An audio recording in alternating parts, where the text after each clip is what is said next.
माँ बाप का सम्मान। लेकिन जैसे वक्त के करवट के साथ समय बीतता जाता है और यही बच्चे बड़े बन जाते हैं, पैसा कमाने लगते हैं और खुद को इतना बड़ा समझने लगते हैं कि उन्हें अपने स्वार्थ के आगे कोई नहीं दिखता है। ऐसे में उनके वही माँ बाप बोझ भी लगने लगते हैं और बुढ़ापे में माँ बाप की सेवा करने, उन्हें खुश करने के बजाय उनमें ही दोष निकालने लगते हैं। ऐसी संतान होने न होने के बराबर ही होती हैं, जो बुढ़ापे में अपने माँ बाप की सेवा नहीं कर सकते, दो पल का समय निकालकर उनके साथ कुछ समय नहीं बिता सकते हैं। ऐसे बच्चे माँ बाप के बुढ़ापे की लाठी बनने की बजाय उल्टा माँ बाप को बोझ समझने लगती हैं। तो चलिए, जिस प्रकार हमारे माँ बाप हमारे वजूद के कारण होते हैं, फिर वही माँ बाप इन बच्चों के लिए बोझ लगने लगती हैं। इसी सोच पर यह दिल को छू लेने वाली कहानी। एक 80 वर्षीय व्यक्ति अपने 45 वर्षीय उच्च शिक्षित बेटे के साथ अपने घर में सोफे पर बैठा था। अचानक उनकी खिड़की पर एक कौवा बैठ गया। पिता ने अपने बेटे से पूछा, ये क्या है? बेटे ने जवाब दिया, ये एक कौवा है।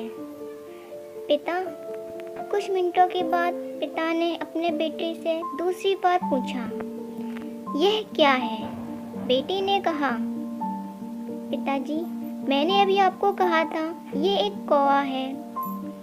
थोड़ी देर बाद बूढ़े पिता ने फिर से अपने बेटे से तीसरी बार पूछा, यह क्या है?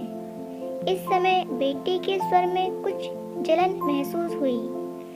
तब उसने अपने पिता से झुंझलाते हुए बोला, यह एक कौवा है, एक कौवा।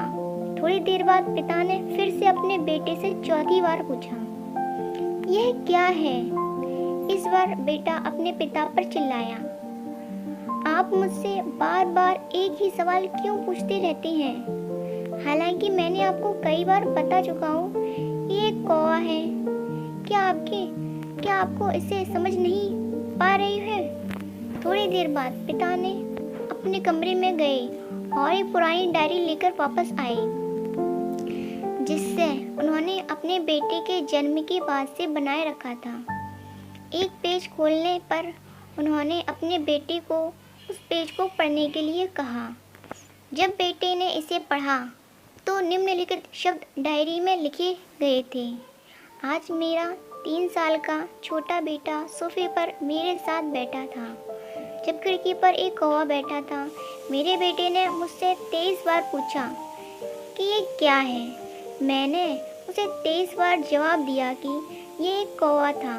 मैंने उसे हर बार प्यार से गले लगाकर और मुझसे 23 बार फिर से वही सवाल पूछा।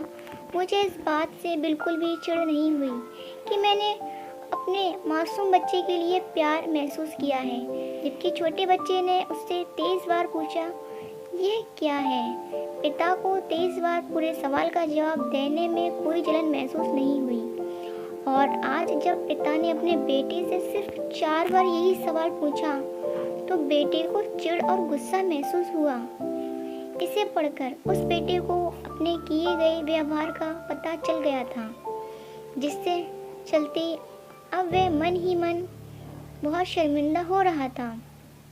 शायद उसे अब किए गए अपने बूढ़े पिता के प्रति व्यवहार पता चल गया था। इसलिए यदि आपके माता पिता जब बूढ़े होते हैं, उन्हें ना तो पीछे छोड़ें और ना ही उन्हें एक बोझ के रूप में देखें, बल्कि उनके साथ एक दयालु शब्द बोलें। शांत, आज्ञाकारी, विनम्र और उनके प्रति दयालु बने। अपने माता पिता के प्रति विचारशील रहें। आज इस बात को कहें, मैं अपने माता पिता को हमेशा खुश देखना चाहता हूँ। जब से मैं छोटा बच्चा था, उन्होंने मेरी देखभाल की। उन्होंने हमेशा मुझ पर अपने निस्वार्थ प्रेम की वर्षा की है। उन्होंने आज समाज में मुझे एक व्यक्ति के रूप में प्रस्तुत करने के लिए तूफान और गर्मी को देखे बिना सभी पहाड़ों और चट्टानों को पार किया। भगवान से प्रार्थना करें, मैं अपने बूढ़े माता पिता की सर्वोत्तम तरीके से सेवा करूंगा। मैं अपने प्यारे माता पिता को कभी अच्छे और दयालु शब्द कहूँगा, चाहे वे कैसे भी व्यवहार करें। दोस्तों, वीडियो कैसी लगी कमेंट करके ज़रूर बताएं। चैनल को सब्सक्राइब करें, लाइक करें और शेयर करें।